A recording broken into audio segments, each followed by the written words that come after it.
এই দেখো গো, তোমার জন্য কি এনেছি। এটা আবার কি এনেছিস রে শালা? হ্যাঁ, রোজ তো তুমি একবেলা খাও, আর একবেলা খাবার তো জোগাড় করতে হবে, তাই একটু ভিক্ষে করে নিয়ে এলাম। না না না না না কোথায় যাবি না, যাবি না, তুই ভিক্ষে করতে যাবি না। কোথায়? চারিপাশে ওই অঘোরেশ্বরের লোকজন আছে, তোকে দেখতে পেলে খুব মারবে, অত্যাচার করবে। যাবি না।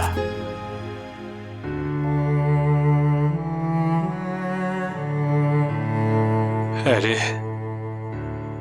ও গদাই, তুই জানিস বাবা জগন্নাথ ধাম কি করে যেতে হয় রে? जगन्नाथ स्वामी नयन पथगामी भव तुम्हें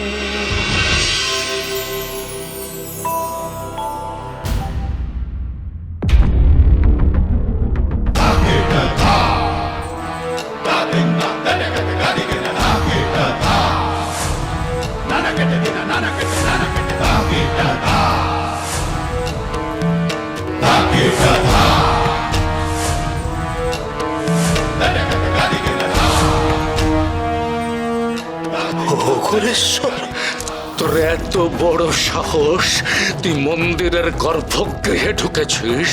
এই গর্ভগৃহে ঢোকার অধিকার একমাত্র আমার, আর আমার এই অনুচরদের।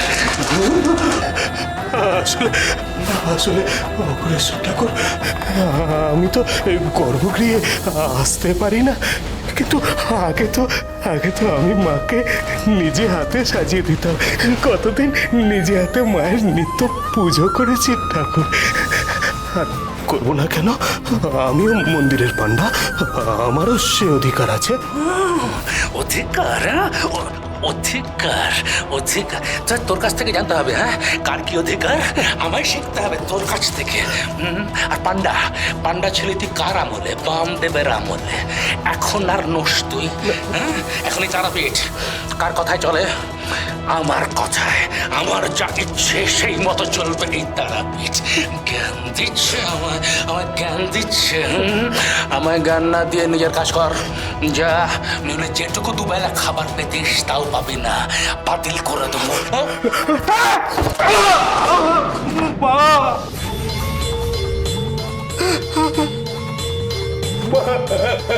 এখন যা, পাচন ঘরে গিয়ে পাচন ঘর পরিষ্কার করে ফেল। আজ রাত্রে ওখানে মায়ের ভোগ নির্মাণ হবে। মায়ের যা যা বলছে।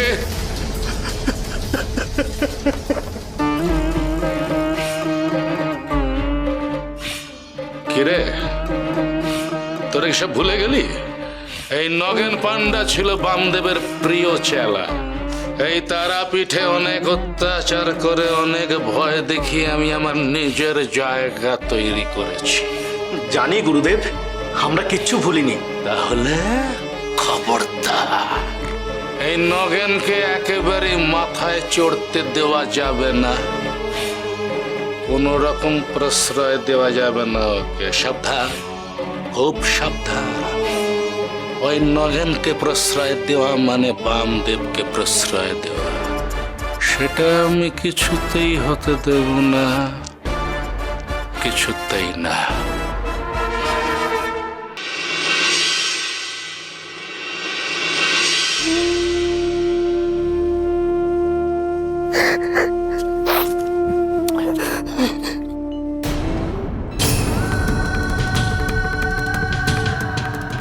ঠাকুর, ঠাকুর তুমি এখানে?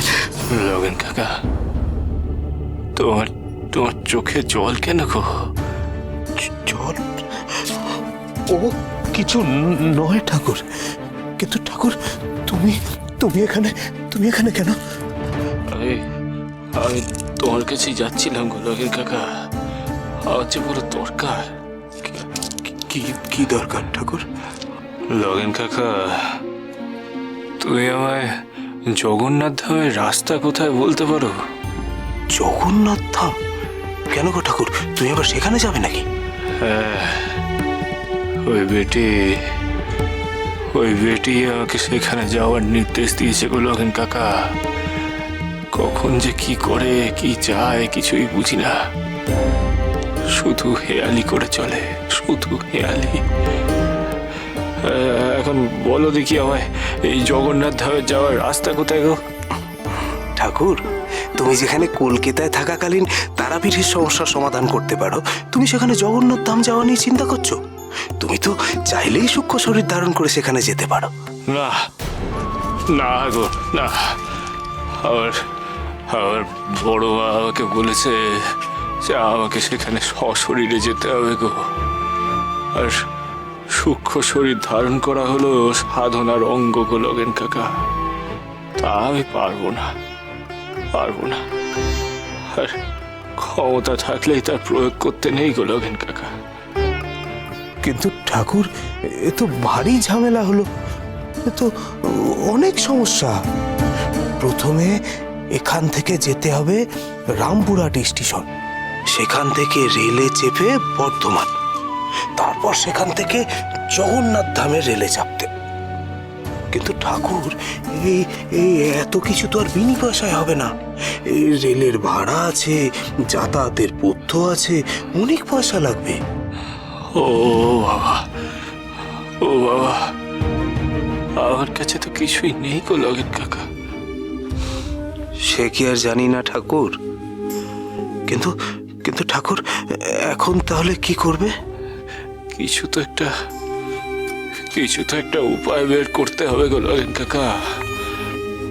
আমার বড় মা বলেছে আগামী 5 দিন আমার জীবনে বড় গুরুত্বপূর্ণ। এই 5 দিনের মধ্যে যেমন করেই হোক আমাকে ওই জগন্নাথ ধামে পৌঁছে মায়ের অন্য রূপ মা বিমলার সামনে দাঁড়াতেই হবে। কিন্তু ঠাকুর, তাহলে এখন কি করবে? তা আমি জানি না গো,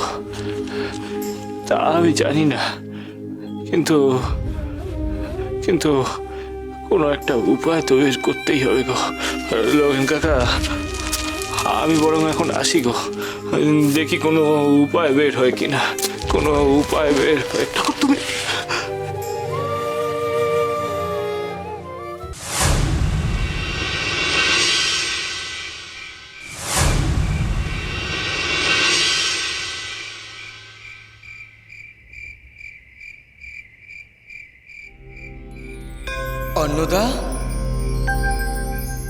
অন্নদা,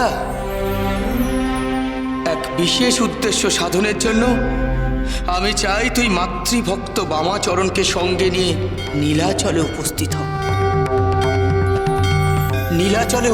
হ অন্নদা, নীলাচলে উপস্থিত হ।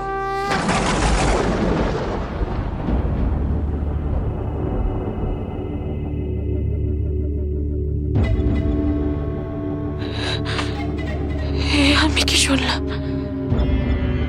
এটা কি সত্যি? স্বয়ং জগন্নাথ দেব আমাকে দর্শন দিয়েছে, আমাকে তার স্থানে যেতে বললেন।